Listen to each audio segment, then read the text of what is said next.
Unfinished CG has been all the rage these days when it comes to unfinished CG rage.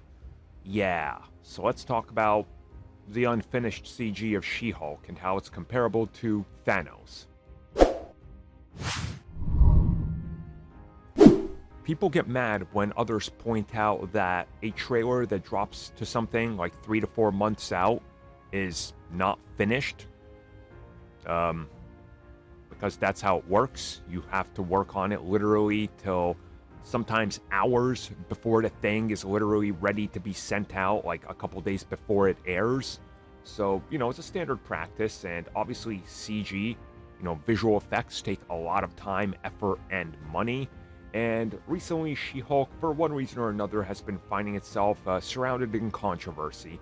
A lot of it related to what She-Hulk looks like in the trailers, but as we know, they already updated it twice in different locations, so it's obviously going to get better, and I think most people expected that.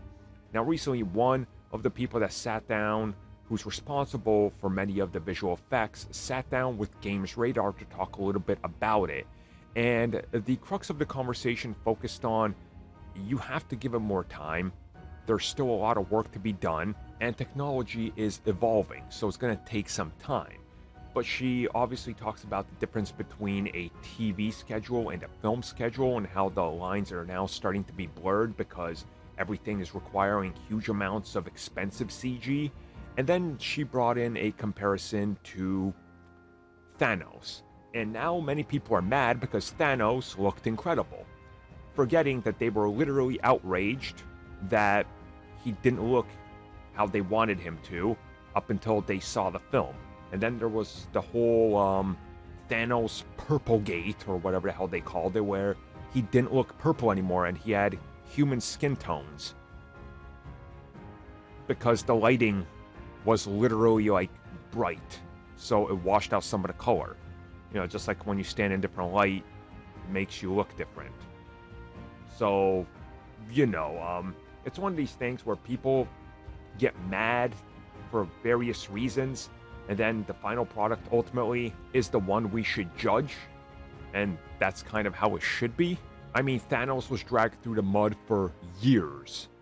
And then, of course, we had, multiple things just related to comic books. You guys remember Puddlegate?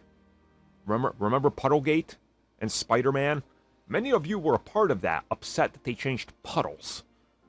Puddles in a video game that ultimately did not affect anything in the actual final product.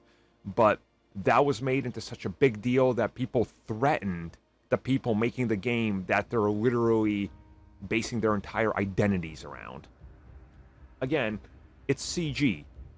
They're trying to sell you Hulk. They're trying to sell you Hulk.